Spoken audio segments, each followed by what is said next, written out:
my name or the magazine's name into the service, so we'll have to see exactly what's going on with that. But this one is beer that we received for a review, or at least for a consideration for a review. So let's go and crack into what we've got. We'll look at packaging methods for beer shipments and exactly what we should expect coming on forward with some other types of content with this channel. So I've cracked these open already just so I don't have to hassle everybody with a considerable amount of time messing with the boxes. The great thing with a lot of these breweries is that they know how to ship things. They have to do that for the GABF, Great American Beer Festival, or wherever, even if they're just sending stuff from brewery to brewery. So a lot of times you get stuff that's packaged incredibly nicely. And of course, if you ship out anything yourself, you've got other material to go and recycle as it may. So have some things that can be used for beer, either big format bottles, cans, or for wine, whatever you've got here. As you see, these are cans. They're wrapped up pretty securely. You've got a layer of brown butcher's paper. I know in the past when I've received bottles and cans, sometimes you notice bubble wrap on these as well, but having these hard corrugated kind of cardboard packaging materials allow for a lot of safety to be present. So today we've got here Vega IPA series. This is a experimental IPA from Ecliptic. This is up in, I believe, Oregon. Yeah, Portland, Oregon. A pint of this is a good thing to check too when you're buying beer. If you can see this up here when it actually is packaged, sometimes beers have a shorter shelf life, especially those India Pale Ales or Imperial Double IPAs that might only have a little bit of time, 60, 90, 120 days. So this looks like this was made on, what, 5/5/2020. As the recording of this video, I believe it's the 20th. So pretty solid here. I might have 3 of these that are all the same, so apologies if you're looking at the same can thrice. No, we have something different here. We have Ecliptic and Ruse Brewing. I think this is the first time we've received something from Ruse Brewing. This is an Italian-style Pilsner. The one thing that we've noticed here at the magazine over the course of the last year or two is that Pilsners are coming back in force. So it's nice to see people kind of refresh an old kind of beer style that fell out of favor for a good long time with craft brewing. Nice and drinkable. Looks like 5.3% alcohol by volume. Another pint, of course, here. Ruse Brewing has German hops, Hallertau Blanc, Saphir, and Polaris. You know, I'm not the most intelligent when it comes to various hop varietals, even though I have a few favorites. Again, you can look at the can. At the bottom, you see sometimes there's dates. Now, some various beer companies won't have dates on these. Some less than reputable can and bottle places will actually scrub off dates that have passed for too long, that are like, say, 6 months or a year long. That's another one of those Italian-style Pilsners. You do want to make sure that you check out your cans and check out your bottles when applicable. Now, some styles hold up a decent amount of time beyond, say, a 90 or 120 day period. Of course, if you're looking at an Imperial Stout, that might last for months, years, especially if it's something that's already spent a good amount of time being in the barrel. So definitely check that sort of thing out. Some beers can stay a lot longer than you'd imagine. Pilsners can stay probably up to about 6 months. Very high ABV stuff, quads, barley wines can do that as well. It is important to recognize when you're looking at things like even Imperial IPAs, they do still have a decent amount of taste, even after the, say, 60 or 90 day period, but you might have some changes in flavors. A lot of the hop flavors drop off after a good amount of time. So second box in here, we've got something that is definitely up my alley. We've got a juicy IPA. And again, coming from Ecliptic up in Portland, not from concentrate. The can is a little hard to read here. It's been kind of not printed all the way on. It looks like it might be the 6th or the 8th. Let's see if another can has a better view of what's going on here with that. That's another one of the Vegas. So, yeah, you can see that it was made just a few days back here. And you can wipe those sort of things off. Let's see if this is another juicy IPA.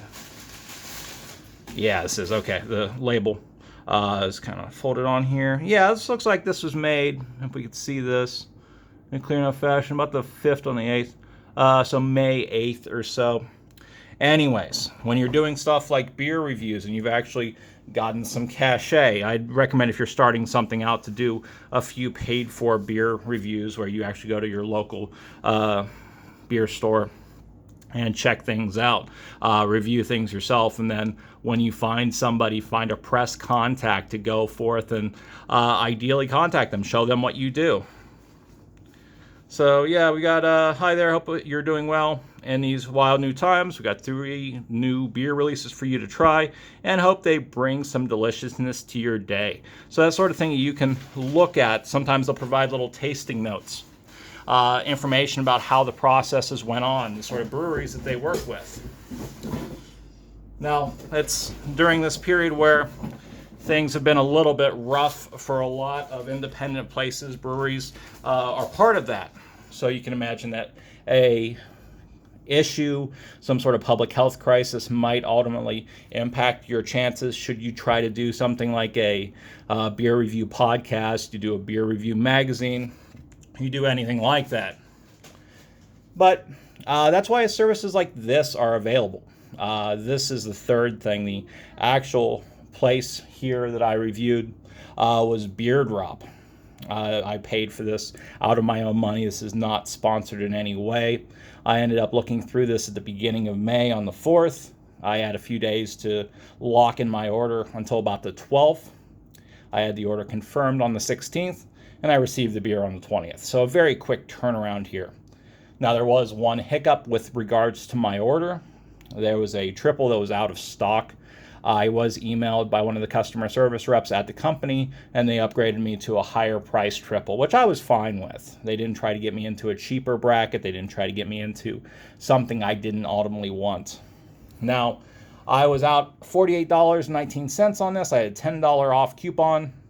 I ended up getting their Beerdrop Plus option, which allowed for essentially, I think, 6 cans of 12-ounce beer, a few upgrades to the Crowler, the 32-ounce size, $5 shipping plus $3 or so in tax here. So when it came to the prices of beers around here, to have it shipped, it wasn't too much. In fact, the place up the road just a little bit was informing me that a 4-pack of a seasonal was running $29 or $27. So I thought going and getting into one of these services might be something that I need to look into. So they've got a collection here. They've got this box here. They don't have wrapping, but it looks like this is pretty firm. There's a little bit of wiggle, but not enough to really crack open, I don't think. I think I'd kind of recommend them packing with a little bit more if it's not bubbles, void fill of some other type, newspaper or whatever, to do that just to make sure. Now it's got my name on there. I didn't know that. All right. Well, anyways, it has a list of what is going on for these sorts of beers that are available. The ones that I requested, a little beer review here. I'm not going to actually do these for the beer review section at the magazine, but it does talk about how you can refer friends. You can get a few bucks off. I used a $10 off coupon to make it a little bit cheaper. It says March or May of this year. We'll fold these on out and we'll see what we got. So looks like I've got 6 cans here and 2 Crowlers. Other things here that I notice, the cans themselves, they look all right. They need to probably be washed off, but that's a virtue of coming from point A to point B. It says when they were canned here, so 5/13 is pretty fresh. There's nothing on the bottom, but that's fine. This is one of those Crowler cans I was talking about. Beer Liberated. This is West Fax Brewing Company. It has an artist here, Dolan Guyman. Pretty cool stuff. Looks like a little, I don't know, an elk. I don't know, these sort of things. Yeah, apparently this is in Lakewood, Colorado. Talks about what's present. We've got another here. This is Gondola Confessions. Barrel-aged Russian Imperial Stout. Does it have a date? Yes, it does. It says this was actually poured on 5/13, so it's pretty fresh as well. They do say to drink fresh. That's largely because these crowlers don't keep their carbonation if you open them. There's some discussion too that the fact that this is put on at the brewery itself instead of maybe more professional canneries might lead to this losing a little bit of its carbonation at some point. Jagged Mountain Craft Brewery out of Denver, Colorado here. I got a few other ones here. We got Old Gravitas. This is an older one that I picked up, so I wouldn't be too surprised if the date was a little bit older. This is a winter warmer. I love the old ale format. Now, this does have a date printed on it, but you can't see it on this one. Ooh, 2/22/18. That's a little bit of a problem. That's pretty old, but we'll see if this still tastes decent. There's a little bit of beer that is left over here, which is kind of concerning, but we'll wash this off and taste that. What other things do we have here? We have Double Dunkel Lager. I can't talk today. I didn't know it was a lager, but oh well, we'll see exactly what's going on. This is Wibby Brewing out of Longmont, Colorado. I'm not seeing a date on either of these. Again, make sure to wash off your cans just for the fact that they've likely been sitting around for a few days. Finally, I was pretty excited about this. This is Istanbul out of Next Stop Brewing Company, 7% ABV. This actually does have a date on it. It says 1/28/20. Again, with this being a stout, it should still be fine. Higher ABV means those flavors are going to be kept up pretty well. Some of the adjuncts, these things like Turkish coffee, cardamom, and sweet orange peel, might have faded a little bit, but we'll see exactly what's going on. And of course, Castle Rock, Colorado. Well, we've been bouncing over to about 13 minutes here.